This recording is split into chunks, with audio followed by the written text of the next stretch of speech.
Well, folks, it turns out that we now know the real victim of 9/11, the real victims. It was Zohran Mamdani's family members because people gave them mean looks. We'll get into what is the appeal of Zohran Mamdani. Why is AOC the front runner for the Democratic nomination in 2028? Plus, President Trump getting strong with Venezuela first. Less than 2 weeks ago, we launched our new flagship show, Friendly Fire, right here on Daily Wire Plus. It's me, Matt Walsh, Michael Knowles, Andrew Klavan, coming together live to debate, discuss, and yes, disagree on the biggest stories making headlines. In our very first episode, we dropped two massive announcements: the all-new Daily Wire lifetime membership and that first look at our upcoming epic, the Pendragon cycle. This Wednesday night, we're back with an all-new live episode and more big announcements you're not going to want to miss. Plus, our deal of the decade is happening right now. Join Daily Wire Plus for as little as $7 a month at dailywire.com. Watch Friendly Fire live Wednesday at 7 p.m. Eastern only on Daily Wire Plus. Well, folks, at the end of last week, Zohran Mamdani and Andrew Cuomo were embroiled in a battle. That battle was over whether Andrew Cuomo was a big meanie for going on Sid Rosenberg's show in New York City. And Sid Rosenberg made some sort of joke about how Zohran Mamdani would have cheered 9/11, and Cuomo kind of awkwardly chuckled, and this turned into an entire news cycle. How dare Sid Rosenberg and how dare Andrew Cuomo be so mean to Zohran Mamdani? And this has now turned into the theme of Zohran Mamdani's campaign, which is, why are people so mean to the pro-jihadist, pro-Marxist candidate who is likely to be the next mayor of New York? This is blown into full view because over the course of the weekend, Zohran Mamdani decided to talk extensively about 9/11 and his feelings about 9/11. So Zohran Mamdani was delivering some sort of press conference in the Bronx, and here he decided that the real victim of 9/11, the real true victim of 9/11, was not the 3,000 people who died on 9/11, murdered in the worst Islamist terrorist attack ever. No, actually, the real victim was his auntie. His auntie, who, according to Zohran Mamdani, rode the subway and may or may not have received a mean look. I want to use this moment to speak to the Muslims of New York City.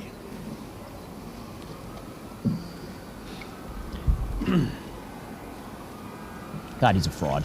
I want to speak to the memory of my aunt.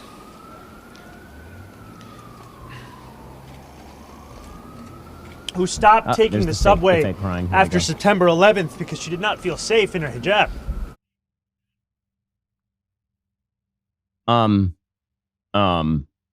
So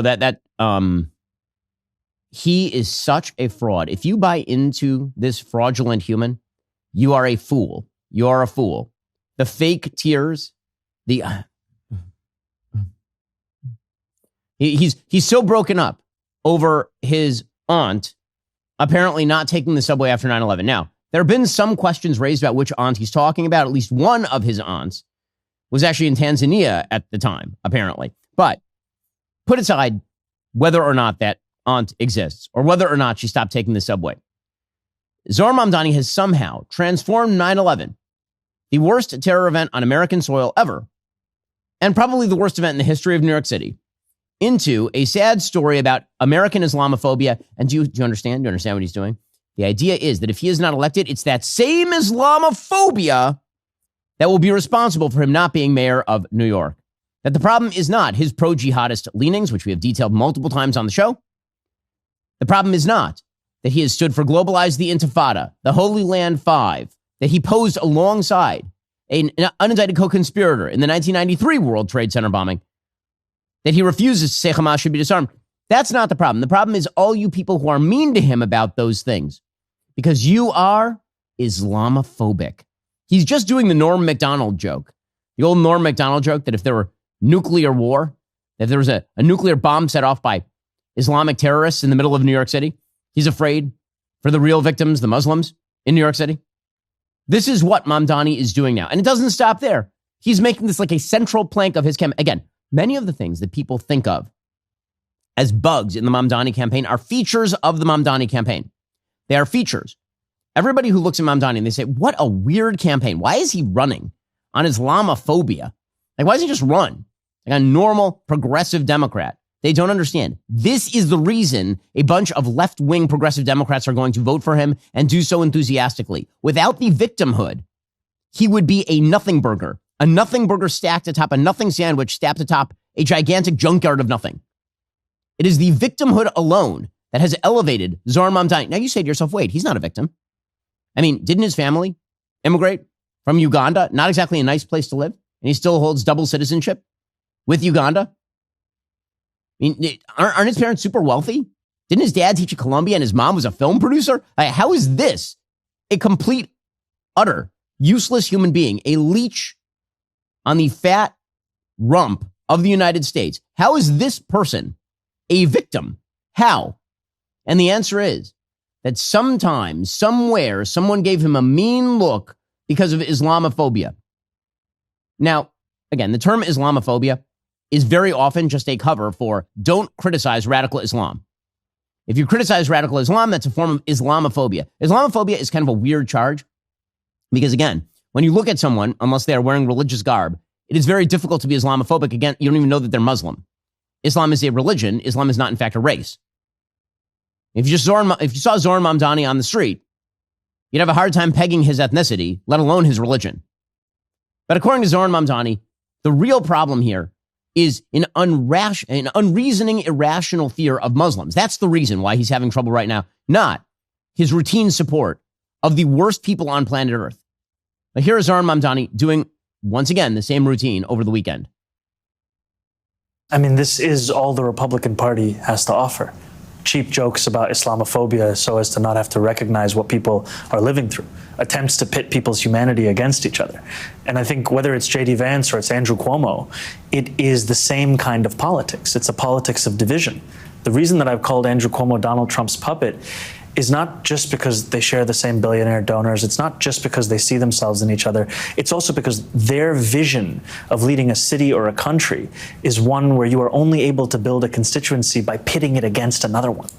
And that's what we're seeing in this moment. And let's just talk about the moment we have at hand. We have a shutdown of the federal government. We have Americans across this country living in fear about rising healthcare costs, about the fact that we're going to see decimating cuts to SNAP. We have active duty military families in line for food pantries. And amidst all of this, the focus of so many is just how much bigotry they can engage in. That every accusation from Zohran Mamdani is an admission. No one has engaged in more bigotry in this campaign than Zohran Mamdani. No one. Remember, it is in fact a form of bigotry to endorse globalize the Intifada and Hamas should not disarm. It's bigotry against non-terrorists, number one. But the insanity of Zohran Mamdani walking around as a pseudo-victim in New York City, by the way, I'm old enough to remember 2001. Hey, Zohran Mamdani is 33 years old. Okay, that means that Zohran Mamdani, because 9/11 now happened 24 years ago, Zohran Mamdani was 9 when 9/11 happened. I'm about 8 years older than Zohran Mamdani, so I remember 9/11 pretty well because I was a late teen already. And I remember the extraordinary efforts that the federal government and state government and city government of New York went through in order to tamp down on, quote unquote, Islamophobia. George W. Bush did full speeches about how radical Islam was not the same as normal mainstream Islam, how this is a perversion of Islam, how there shouldn't be any sort of backlash against Muslims. Then the city of New York did the same thing. The state of New York did the same thing. Zohran Mamdani whining about the treatment of Muslims in a country that is wildly Muslim friendly is totally insane. The city of New York, by the way, is now 11% Muslim, which is the same percentage as the Jewish population. We always hear about the big Jewish population in New York, and that's true. The same exact population is Muslim in New York now. Is there radical discrimination against Muslims in New York? By what metric? And by the way, how is it that you're talking about 9/11 and you don't even spare one sentence for the actual victims of 9/11? The people who are leaping to their deaths from the 90th story of the World Trade Center. The people who are crushed beneath millions of pounds of molten steel. The people who died. The firefighters. The people who got cancer years later from all the dust and debris. Nothing for them, but his auntie did ride the subway. And, somebody probably gave her a mean look. Somebody probably said a mean thing to her. Maybe. Well, we don't know, but maybe. According to the New York Post, how self-damning the Zohran Mamdani's chief takeaway from 9/11 is that it supposedly triggered a horrible wave of Islamophobia. What utter dreck. Of course, ordinary Muslims bear no blame for the extremists who carried out those terror attacks, killing some 3,000 innocents. No wave of anti-Muslim hate crimes followed 9/11, not in New York nor anywhere else. Before and after 9/11, the minority most singled out for hate in America and across the world has always been Jews in vastest proportion to their numbers. By the way, in Europe, largely by radical Muslims. So what are the supposed experiences of Zohran Mamdani that makes him a victim? And again, victimhood is the coin of the realm in Democratic Party politics.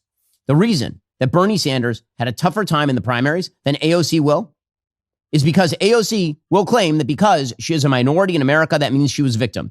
Zohran Mamdani is doing the same thing. Bernie couldn't claim that because he's an old Jew from Brooklyn. But what were his experiences? According to the New York Post, he recalled how a teacher warned him he might face bullying. Whoa, whoa, whoa. He might fit. Whoa, whoa, dude. Whoa. Since he attended the ultra-liberal, pricey Bank Street School for Children, his progressive educators expected the worst of their fellow New Yorkers. He did not recall actually being bullied. Instead, he could only cite his aunt's supposed decision to quit riding the subways because she did not feel safe in her hijab. Again, without the victimhood, he's got nothing. Nothing. His program is trash. His candidacy is smugness and ugliness masquerading as kindness. He hates the things that make America go. He hates capitalism. He hates traditional Judeo-Christian religion. He hates traditional values. He hates America's role in the world. That's who this guy is. And yet somehow, because he is apparently rich in the coin of victimhood, despite the fact, again, he is one of the least victimized people I have ever even conceived of. He grew up rich as an immigrant to this country as a child. Both of his parents are very successful. He lived his young adult life being a pseudo rapper and having no actual job. And yet somehow he's a victim? Somehow he's a victim in America? Already coming up, Zohran Mamdani. That guy is wild, but that's, I think, the feature, not the bug. What are Democrats trying to do here, and why does it mean that AOC is likely the 2028 front runner? We'll get to that in a moment. First, there's a reason I'm proud to say Pure Talk is my wireless company. They don't just talk the talk, they walk the walk, especially when it comes to supporting our veterans. This month, Pure Talk is choosing to support Canines for Warriors, an incredible organization that rescues and trains dogs, then pairs them with veterans struggling with PTSD. These are men and women who served with honor. When they come home, that brotherhood, the support network they had in the military, too often it disappears. Canines for Warriors steps up to fill that gap, giving these heroes purpose, companionship, and healing. That's exactly why Pure Talk, a veteran-led company, supports them. Choose a wireless company that shares your values. And with talk, text, plenty of 5G data for just $25 a month, you could also be saving a lot of money. I use Pure Talk all the time, obviously. I make a lot of phone calls that are important to me. They've got great coverage, lower price, company I trust. Why not? Go check them out right now. puretalk.com/Shapiro to make that switch today. Again, head on over to puretalk.com/Shapiro. Switch on over to America's wireless company, Pure Talk. Go check them out right now. That's puretalk.com/Shapiro and switch over today. Also, between those breaking news alerts, late night editing sessions, chasing stories around the clock, sometimes family time can feel pretty scarce. And that's why my wife and I have committed to the Good Ranchers Back to the Table Challenge. Every Thursday night through Thanksgiving, we're turning off that news cycle. We gather around our table no matter what story is breaking. Well, it's a great tradition. It's a good thing to do. And here's what's going to make it work for a ton of families. Good Ranchers delivering premium 100% American beef right to the door. We're talking restaurant quality steaks, pre-portioned, triple trimmed. Producer Savvy, she's been using this like nobody's. She has the biggest, chunkiest toddler in the world because that kid is basically fed only on Good Ranchers. I'm telling you, this kid could play like middle linebacker for the Bears today and improve the team because of Good Ranchers. Get this. Every Thursday, Good Ranchers gives away a free holiday ham just for sharing a photo of your family dinner. Post it to your Instagram story. Use hashtag Back to the Table and tag @Good Ranchers. Again, my staff, they love Good Ranchers. It's great. I know they're good quality, by the way. One time, they actually went out of their way. They made me a kosher steak, like they make their normal steaks. Amazing, incredible quality. Visit goodranchers.com. Use my code Shapiro for $40 off plus free meat for life when you subscribe. That's Shapiro for $40 off and free meat for life. Goodranchers.com. Let's get back to the table. And by the way, this is nothing new for him. This is how he became who he has become, is trading on pseudo-victimhood. Here he was in 2020 complaining about Islamophobia. I think of on 9/11 when my teacher pulled me out of class, a classmate of mine and myself, and told us that we may get bullied because of what had just happened. And we didn't understand what had happened. And in fact, we were very lucky to have a teacher as kind and caring as that because most Muslim students did not have that. And yet, what I really remember from that interaction was the understanding that now I was distinct. there was something about me that was different from my classmates.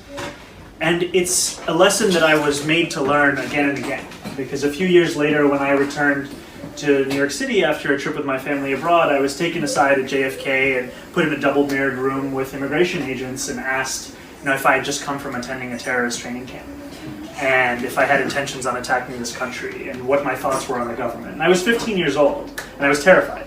You were coming from Uganda. Like, I'm sorry, you were a Muslim coming from a third world country abroad, and you were pulled aside for 5 minutes by TSA, and this is your great story of victimhood. By the way, on 9/11, you know where I was? I was helping lock down my sister's Jewish day school, because just like every other terrorist attack in the United States, Jewish day schools go on high alert, especially terrorist attacks that come from, wait for it, radical Muslims, which is what happened on 9/11. My sisters weren't the victims of 9/11. I wasn't the victim of 9/11. The victims were the victims of 9/11. Americans were the victims of 9/11. Like all Americans. But the primary victims were the actual victims. The people who died, the people who were injured, the people who lost family members. If you start off your memory of 9/11 with, one time somebody took me out of school and they said a thing to me, shut up. Truly pathetic. But understand, there's been a lot of talk on the right about the death of wokeness, how wokeness is dying. No, wokeness is in remission. It is not, in fact, dying. Wokeness is in remission. The cancer is not yet dead. Okay, wokeness is in remission because wokeness is rooted in the idea that there's an eternal American victimhood system. And this class of victims cannot be identified by their level of success in American society or prosperity or notoriety.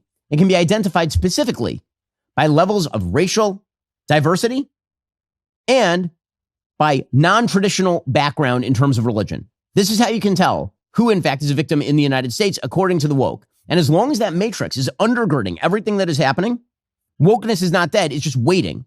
It's just waiting for a sunnier season to burst through the icy frost that has crossed the woke landscape. But don't worry, there will be a thaw.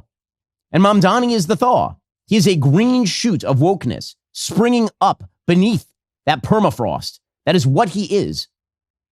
Without the victimhood, Mamdani is nothing. He is no different than Bill de Blasio. He is no different than half a dozen other terrible New York candidates who ran this time. It is that racial diversity and the ethnic diversity and the religious diversity, all of which in the left-wing mind are tied into inherent victimhood. Without the victimhood, he is zip zilch. Now, what does this mean? I promise you what this means is not just in New York. It means that the Democrats are going to move in this direction going forward. In 2028, the Democrats are not going to run Gavin Newsom. They're not going to run Andy Bashir.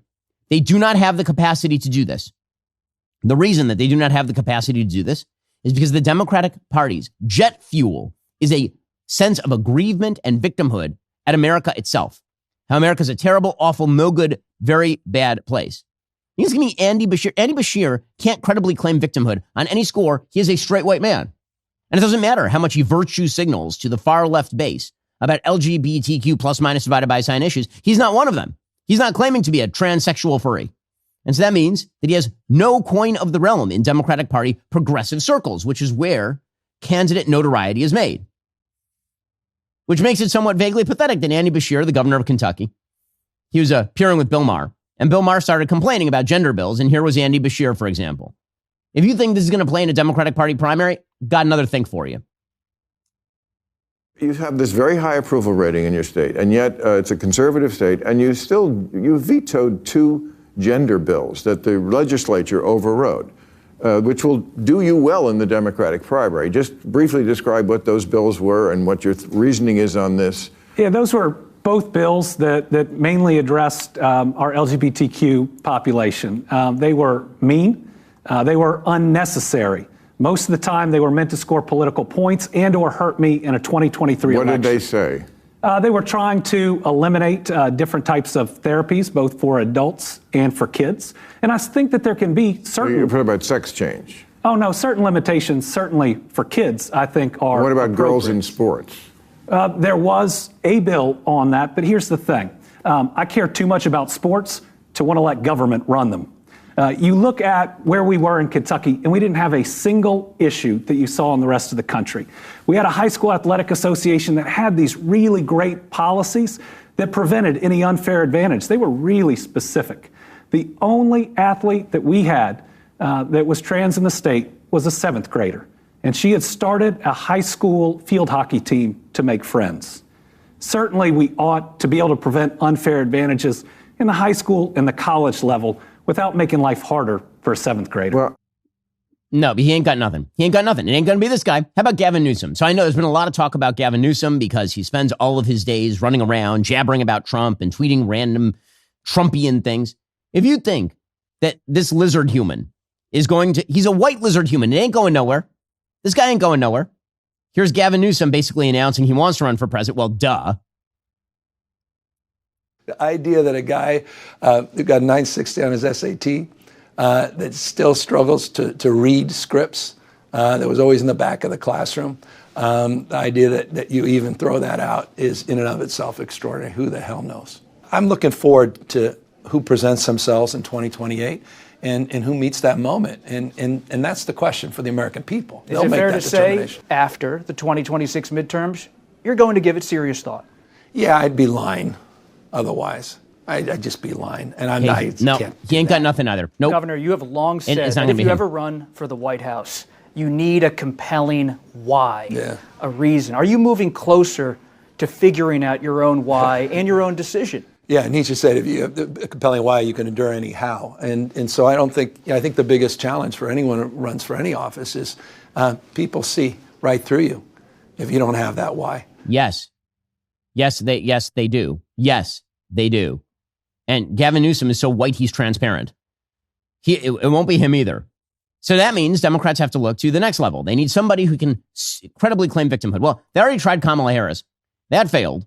Kamala wants to do it again. She ain't going nowhere, by the way. Again, I'm just giving you all the candidates who are not going anywhere. Here is Kamala Harris over the weekend implying that she wants to run again. When are they going to see a woman in charge in the White House? In their lifetime, for sure. Could it be you?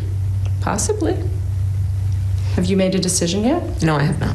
But you say in your book, I'm not done. That is correct. I am not done. I have lived my entire career a life of service, and it's in my bones. And there are many ways to serve. I've not decided yet what I will do in the future beyond what I am doing right now. Narrator, she was done. She's done. It's not her either. Okay, so it ain't Newsom. It ain't Bashir. It ain't Kamala Harris. So who is it? Well, let's see. What if there were like a female Zohran Mamdani who also did not suffer growing up, but can try to claim some sort of victimhood status based off of her diverse ethnicity and the fact that she is in fact virulently popular with progressives and so has driven an enormous amount of conservative ire because she is actually quite horrible. What if that person existed and that person were called AOC? I'm just telling you, everybody on the right and the left who is short selling AOC, wrong move. Yes, she's awful. Yes, she's terrible. She has the backing of Bernie Sanders and she has pseudo victimhood. And those two things are very, very useful in a Democratic Party primary. Already coming up, AOC 2028 front runner. And we have tape of her yelling. It is very, very shrill. Again, that is not because she's a woman. It's because her voice is really high and shrill. First, true self-reliance begins with taking control of your health. Armra colostrum harnesses nature's original blueprint for resilience. Packed with over 400 bioactive nutrients, colostrum fortifies your gut and strengthens your immune system from the cellular level up. When you invest in your health, you invest in your ability to show up fully, think clearly, and stay in control no matter what comes your way. Look, our bodies are under constant assault toxins, processed foods, relentless stress. Your gut is your first line of defense. Most supplements only address part of the problem. Armra colostrum is different. It isn't just another supplement. It's a bioactive whole food, a pure concentrate of bovine colostrum that's sustainably sourced with a commitment to calf-first sourcing. It's packed with over 400 bioactive nutrients that fortify your entire gut wall system, not just one piece. This means balanced and strengthened immune health, better digestion, less bloating, support for healthy metabolism, and fat burning from the inside out. Elite athletes have been using colostrum for years because it enhances nutrients absorption, builds lean muscle, and speeds recovery.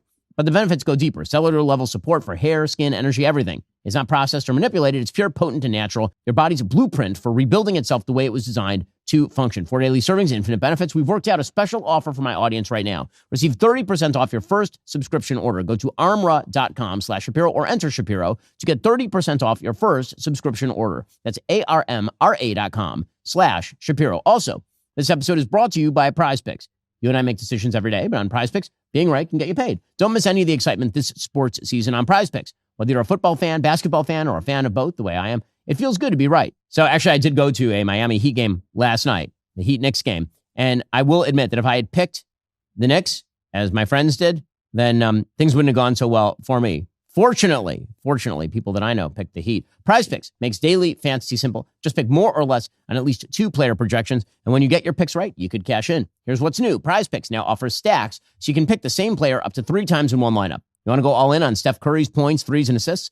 Now you can stack them all together in the same lineup only on Prize Picks. You can also follow other Prize Picks players directly on the app and copy their lineups in one click. Whether it's a friend or just somebody whose picks you like, hit the follow button. Check out every lineup they create in the new Feed tab. Plus, if one of your players gets injured in the first half, doesn't come back, Prize Picks won't count it as a loss with their injury reboots. Withdrawals are fast and secure. Options like Venmo, Apple Pay, MasterCard, and more for quick and easy deposits. Join millions of users on America's #1 fantasy sports app. Download Prize Picks today. Put your skills to the test this season. Download that Prize Picks app today. Use code BEN to get $50 in lineups after you play your first $5 lineup. That's code BEN to get $50 in lineups after you play your first $5 lineup. Prize Picks. It's good to be right.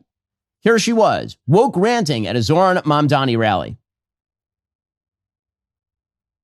This city was built by the Irish escaping famine, Italians fleeing fascism, Jews escaping Holocaust, Black Americans fleeing slavery and Jim Crow, Latinos seeking a better life, Native people standing for themselves, Asian Americans coming together in Queens, in Brooklyn, in the Bronx, in Manhattan, in Staten Island, in this country.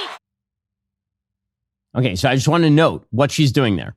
Understand what she's doing there, right? First of all, she's lumping in like all those groups as though they are equal in terms of their contribution or that their stories are equivalent. But notice what she's doing there.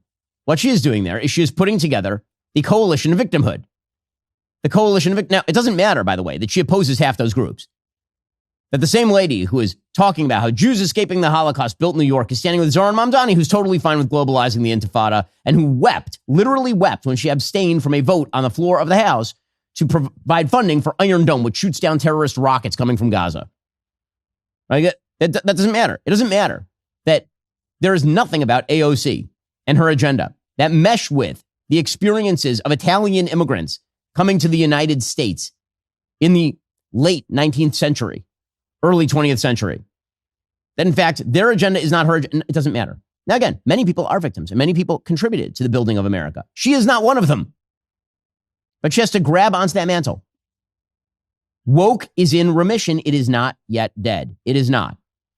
AOC concluded that speech, by the way, by shouting that she's not the crazy one, which, by the way, if you have to tell everybody you're not the crazy one, you're the crazy one. But we must remember, in a time such as this, we are not the crazy ones, New York City. We are not the outlandish ones, New York City. They want us to think we are crazy. We are sane. Nope.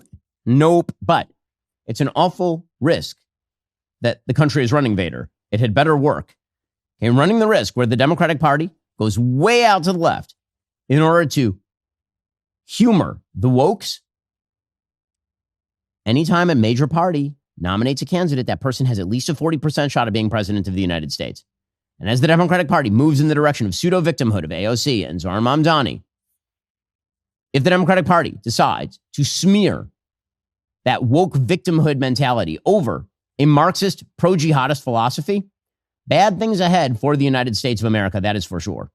So what are Democrats counting on? If they've got this sort of woke move that is still under the surface roiling, what are they counting on? Because President Trump obviously has been winning a larger and larger share of Latinos and a larger share of black voters. So what are they counting on? And the answer is they're waiting for there to be some sort of regression to the mean. And maybe that's happening. According to Axios, Black and Latino Americans are reporting record levels of alienation and pessimism about the nation's direction. More Latinos and black voters supported Trump in 2024, but early into his second term, the sense of exclusion has deepened among communities of color. Nearly 2/3 of Americans believe the U.S. is headed in the wrong direction right now. This is a PRRI and Brookings Institution poll, so it is left-leaning. Of all racial groups, Black Americans, 84%, and Latinos, 70%, are the most dissatisfied with the country's direction. Over half of Black, 53%, and Latino, 56% respondents say they feel like strangers in their own country, a record high in the poll's 16-year history. Only 16% of Black Americans and 30% of Latinos view Trump favorably. That's actually not a terrible number among Black Americans because typically Democrats will win 92, 93% of the Black vote in a presidential election. That 30% number for President Trump is pretty bad, given the fact that President Trump scored in the mid-40s with the Latino vote. And so Democrats are presumably hoping that the Trump administration's harsh perspective on immigration is going to drive Latinos back into their arms. This, by the way, also explains why the Democrats keep saying over and over and over that ICE are Nazis. If they can continue to drive down the numbers for ICE, drive down the numbers on President Trump's immigration programs with Latino voters, they're hoping that those voters will then turn to an AOC in 2028. This is the reason why Trump ICE Chief Todd Lyons has been pointing out correctly that Democrats are demonizing ICE agents as Nazis and Gestapo. You know, we need to have common sense conversations, right? We need to stop all the rhetoric. You know, ICE is doing a law enforcement mission. That's what we are sworn to do, and that's what we are signed up to do. We don't want to be doxxed. We don't want our families threatened. We don't want assassination attempts like Brett pointed out. We're coming off a sniper attack in a major U.S. city where that lone sniper, that domestic terrorist, had an app that showed the location of ICE agents and officers that could be tracked. Yet they want to go ahead and demonize us, call us Nazis, call us Gestapos, but yet all across the country, we are arresting public safety threats, foreign terrorist organizations, yet they still want to demonize us every turn.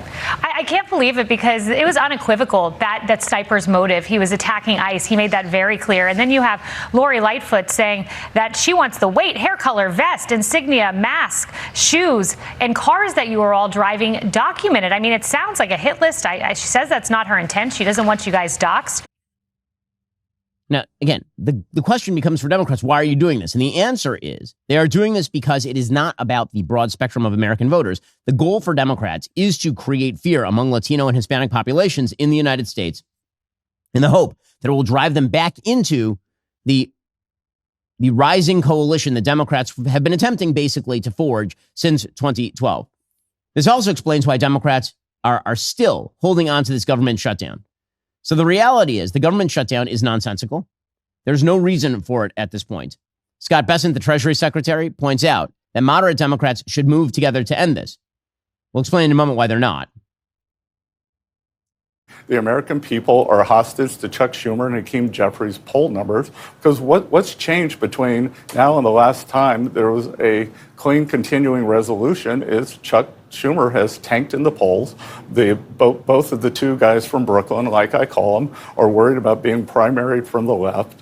52 Republican senators have voted 11 times to reopen the government. 3 brave, moderate Democrats have come across the aisle. So, you know, I call on moderate Democratic senators to end this craziness. You'll be heroes. Because, Martha, what I can tell you is we managed to find the money in the middle of October to pay our brave service members.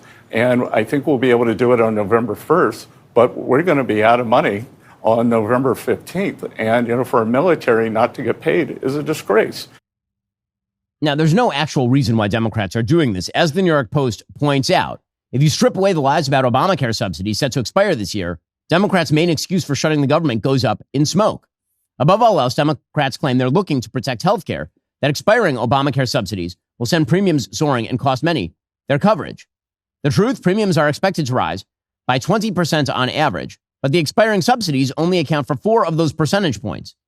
The fact is most Obamacare subsidies are not expiring. What's set to vanish is the added cash that Democrats in Congress awarded to insurers during COVID. That is it. That's the whole thing.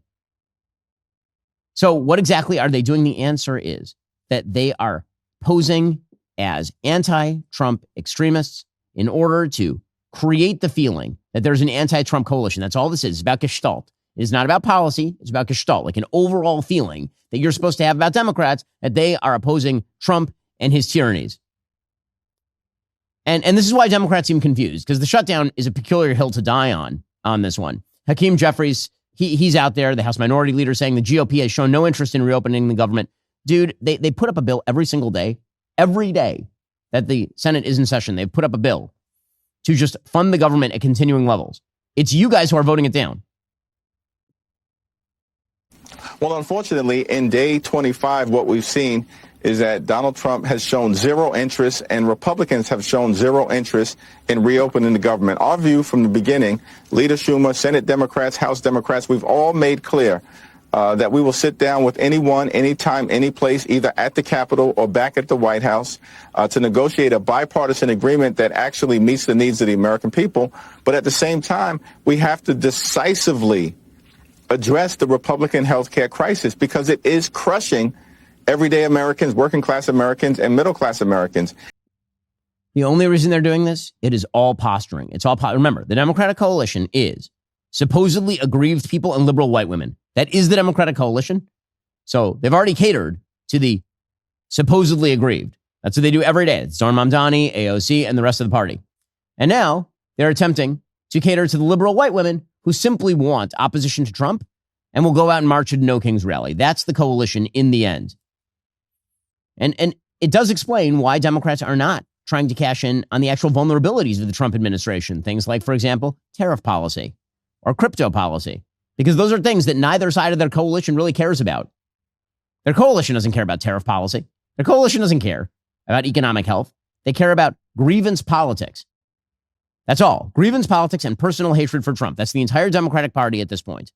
Okay, we'll get to foreign policy in just a second. Big win for Javier Milei in Argentina and why the United States even cares in just a second. First, Grand Canyon University, an affordable private Christian university based in beautiful Phoenix, Arizona, is one of the largest universities in America. Praised for its culture of community and impact, GCU integrates the free market system, a welcoming Christian worldview, and free and open discourse into 369 academic programs with over 300 online. Join a nationwide community of learners redefining online education through GCU's 100% online MBA degree program. Learn ethical entrepreneurship, scale your business to serve your community. In addition to federal grants and aid, GCU's online students received nearly $161 million in institutional scholarships in 2024. Find your purpose at Grand Canyon University. Private, Christian, affordable. Visit gcu.edu/myoffer to see the scholarships you may qualify for. I've actually visited their campus, a beautiful campus. The students are great. And again, most universities right now, a lot of them anyway, kind of trash. Like you're spending a lot of money to not get what you're looking for. Not the case at Grand Canyon University. Go check them out right now. gcu.edu/myoffer. Okay, meanwhile, the president of the United States is pursuing two very different trade policies with regard to China and Canada. And were it I would be reversing these trade policies. When it comes to Canada, the president seems to just want to slam Canada over and over with a mallet.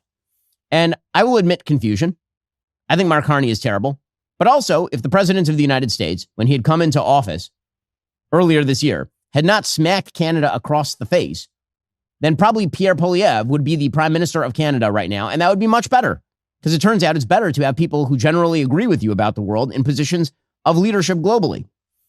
But President Trump, over the weekend, decided that he was going to raise tariffs on Canada by 10%. According to the Wall Street Journal, he said on Saturday that he would be doing this, quote, because of their serious misrepresentation of the facts and hostile act, I am now increasing the tariff on Canada by 10% over and above what they are paying now. What did they do? Well, according to his Truth Social, Canada was caught red-handed putting up a fraudulent advertisement on Ronald Reagan's speech on tariffs. The Reagan Foundation said they created an ad campaign using selective audio and video of President Ronald Reagan.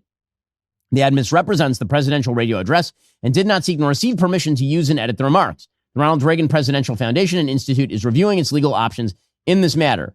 The sole purpose of this fraud, says President Trump, was Canada's hope that the U.S. Supreme Court will come to their rescue on tariffs they've used for years to hurt the United States. Now the United States is able to defend itself against high and overbearing Canadian tariffs. Ronald Reagan loved tariffs for purposes of national security and the economy, but Canada said he didn't. Their advertisement was to be taken down immediately. They let it run last night during the World Series, knowing it was a fraud. And so he's increasing tariffs on Canada by 10%. Okay, so a few things here. One, Ronald Reagan was not in favor of tariffs. Ronald Reagan had specific tariff policies with regard to particularly steel and Japanese semiconductors. The same thing was true of George W. Bush. Very hard to argue that George W. Bush was a tariffs guy because he did some very specific steel tariffs. It happens not to be the case that Ronald Reagan was an anti-free trade president of the United States. Second, it was not the entire Canadian government that took out the ad. It was the government of the province of Ontario. Third, If you think that an ad on the World Series is convincing the Supreme Court to strike down Trump's tariffs, that's silly. The Supreme Court will likely strike down Trump's tariffs, in my opinion, because he has wildly exceeded the boundaries of executive authority in unilaterally saying that he can just negotiate tariff arrangements based on emergency authority. I do not think any president of any party has the ability to do that legally. I'd be kind of shocked, frankly, if the Supreme Court does not strike down his ability to levy the kinds of tariffs that he has under the authorities that he is citing. As the Wall Street Journal points out, the Gipper was a free trader. In the 1987 speech that was cited here, Reagan was trying to explain why he was making an exception to his free trade policies on semiconductor imports from Japan. They point out that Democrats in Congress were threatening new tariffs, and Reagan wanted to instruct the country about the damage from protectionism in the past, especially from the Smoot-Hawley tariff of 1930 and how it contributed to the Great Depression. And as the Wall Street Journal points out, even Reagan's semiconductor tariffs proved to be a mistake. Intel, which lobbied for the tariffs, innovated with its 386 and 486 chips that surpassed the commodity memory chips made by Japan. The U.S. attempt at computer chip industrial policy at the time, focused around the Semitech consortium, was a bust. And Japan, who obviously we were very afraid of economically in the 1980s, is no longer an economic threat to the United States. They've been in a state of complete stagnation for 2.5 decades at this point, economically speaking. Well, Scott Bessent, the Treasury Secretary, was grilled over President Trump's claims on tariffs by Kristen Welker over on NBC News. Why is the president setting trade policy based on a television ad he doesn't like? Well, Kristen, let's think about this. This is a kind of propaganda against U.S. citizens. You know, it's psyops. Why would the government of Ontario? I'm told that they have spent or were planning to spend up to $75 million on these ads to come across the U.S. border. So what was the purpose of that other than to sway public opinion? And, you know, it's some kind of propaganda that the premier of Ontario unilaterally launched. Will the 10% tariffs apply to all Canadian goods, Mr. Secretary? Kristen, I've been traveling since this unfortunate event happened. I know that the ad's been taken down. So, you know, we'll have to see. But I just think it was terrible judgment by this premier, you know, who has a bit of a reputation for being a hothead. Does the president know if the tariffs will apply to 10% tariffs will apply to all Canadian goods? Has he made a determination about that? Well, I'm sure he knows. Okay. I mean, I do not find this wildly convincing. I am bewildered by our constant smacks against, again, if you want rare earth minerals, you know where there are a bunch of them in Alberta. Honestly, we should be looking to Canada as a potential bulwark against China, not the weird opposite that seems to be happening. The U.S. and China are now sounding a confident note after their trade talks. Again, the markets are very happy about this because all the markets really want from life is some sort of stability. That's all. The markets just want to know that policy isn't going to change on a dime. They can price in anything, but they need to know that that policy is not going to simply swivel moment to moment. According to the Wall Street Journal, top U.S. and Chinese negotiators sounded a positive note on weekend trade talks, hailing what they called constructive discussions ahead of a meeting between President Trump and Chinese leader Xi Jinping planned for this week. Treasury Secretary Bessent said that they believe they have a successful framework for the leaders to discuss. Here he was talking about this on ABC News. So this was the 5th meeting that I've had with my Chinese counterpart, the Vice Premier, Hu Lifeng, and we covered a wide range of issues, and I think we've reached a substantial framework for the two leaders who will meet in Korea next Thursday. So, you know, on the table, the president had given me maximum leverage when he threatened 100% tariffs if the Chinese imposed their rare earth global export controls. So I think we have averted that so that the tariffs will be averted. And we have a regular quarterly meeting with the Chinese. It was scheduled for November 10th. Or before November 10th. I don't think we will have to have that. So we have been rolling the tariffs quarterly.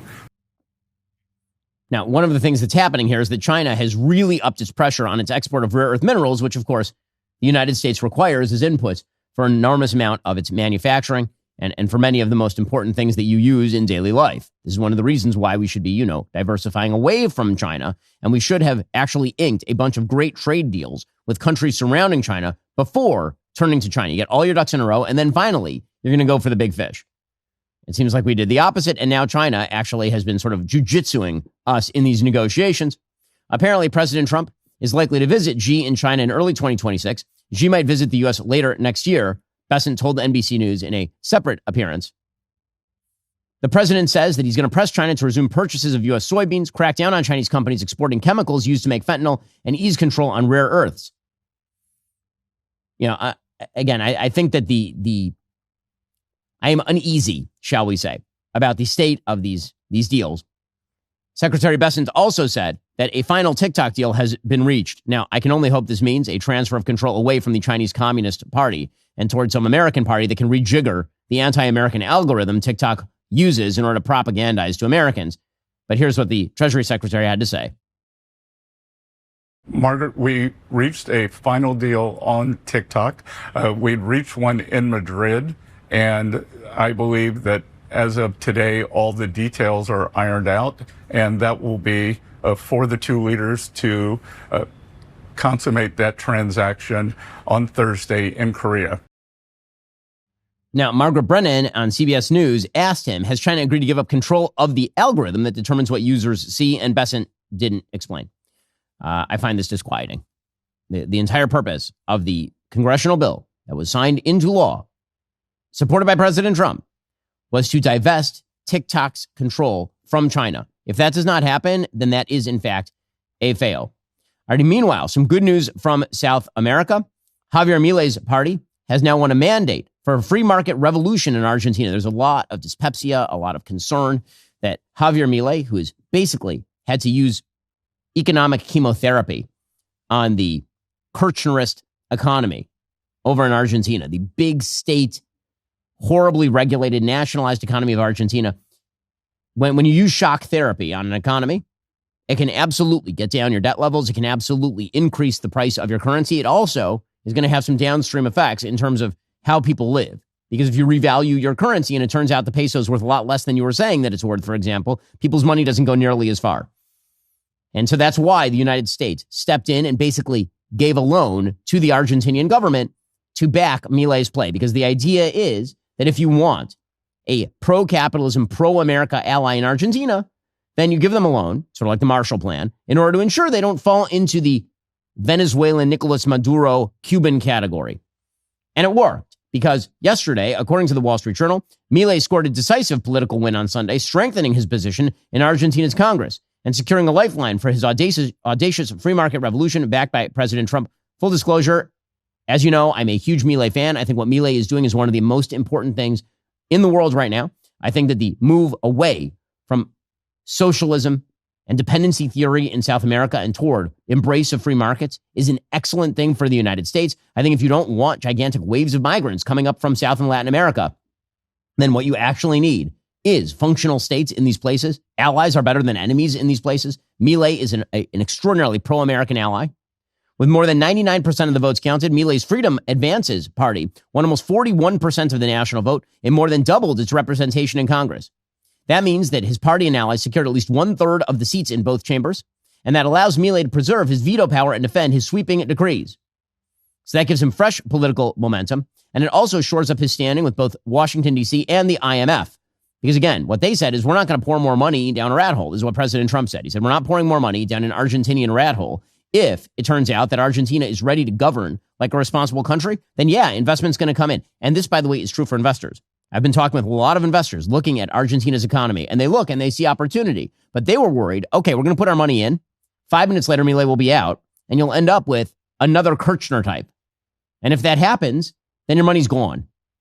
And so some form of solidity in the Argentinian economy, a trajectory toward normality, is going to be a huge thing for Argentina and for people who wish to invest in Argentina, which will be a good thing. Milei told a cheering throng in downtown Buenos Aires, today marks the beginning of building a great Argentina. This result is nothing more and nothing less than the confirmation of the mandate we assumed in 2023. The U.S. had announced a $20 billion currency swap this month to prop up Argentina's currency. promising to raise another $20 billion from private banks and sovereign wealth funds. Now, again, some of this is a play for time because the reality is the peso is way, way overvalued in Argentina. And that if Milei were to dollarize, then everything I said before about the devaluation of the peso would happen really, really rapidly. And Milei was concerned that if that happens too fast, you end up burning out the electorate and then they swivel back toward the left. President Trump wrote on his Truth Social platform Monday, again, this is an excellent move by President Trump. Big win in Argentina for Javier Milei, a wonderful Trump-endorsed candidate. He's making us all look good. Our confidence in him was justified by the people of Argentina. Milei has already sharply devalued the peso to unify an array of exchange rates and curb a chronic budget gap that was funded by printing money. He reduced energy subsidies and fired tens of thousands of public sector employees. The policies briefly stabilized Argentina's finances, producing the first balanced budget in more than a decade. The inflation rate has fallen to 32%, which is still unbelievably high, but it was 200% 2 years ago. There are a lot of voters ready to criticize the president, but they said handing back power to the leftist Peronista opposition was unthinkable, which is exactly right. And the idea is if you want to have a future, you're going to have to let Milei cook. So that is definitely a very, very good thing happening in South America. Scott Bessent was asked, the Treasury Secretary, about the loans to Argentina. He says, that is America first. And this is right. This is right. For all of the isolationists out there who are like, why are we spending money in Argentina as opposed to spending money here? First of all, we spend tons of money here at home. It's why we have a $37 trillion debt. That's why. It's not because of foreign aid. Okay, but the point that Bessent is making here and that President Trump has made is that America first has never meant America alone. We need allies. And it is better to have an ally in Argentina who is not destroying the economy and shipping hundreds of thousands of people up to the United States by proxy. That is better than the alternative. Here is Scott Bessent. Kristen, it is America first because we are supporting a U.S. ally. There will be no taxpayer losses. This is a swap line. This is not a bailout.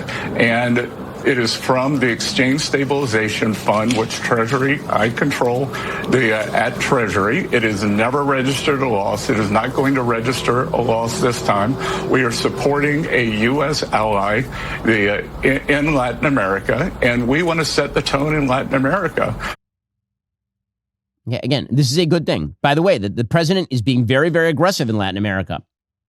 The president's view on Venezuela is that they need to stop shipping drugs over to the United States. Their drug cartels are a danger to American citizens.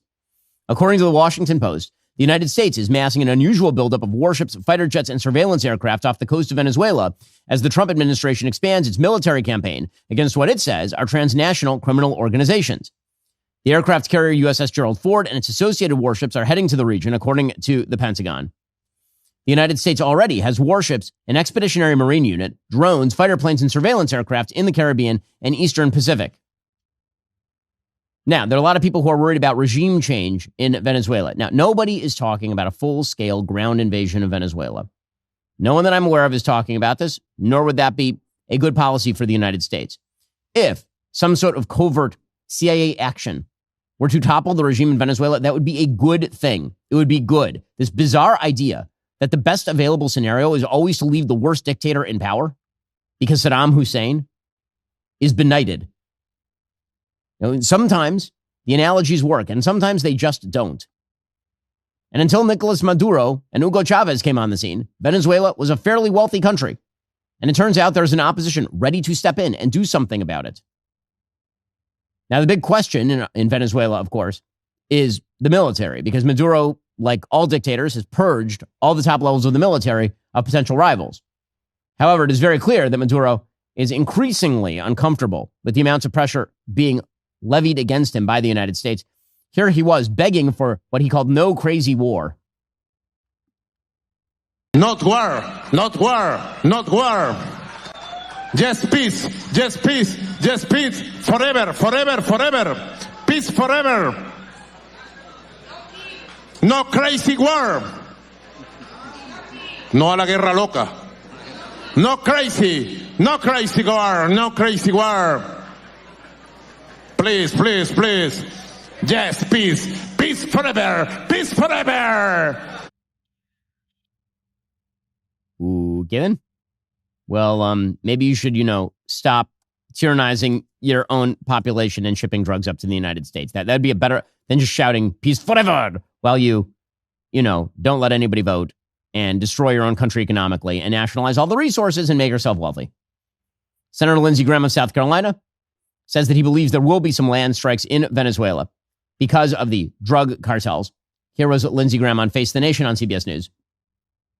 Are land strikes planned?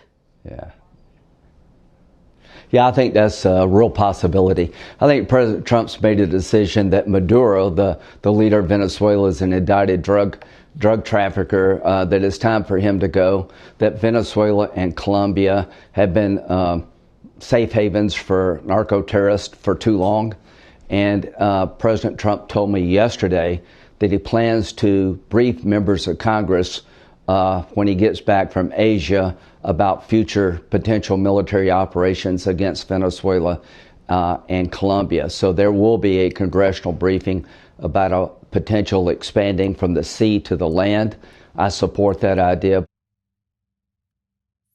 Well, we will see what happens next. Suffice it to say that the president of the United States, again, there are all these people who keep putting out this idea that Trump is going to engage in some sort of gigantic hundreds of thousands of troops ground invasion.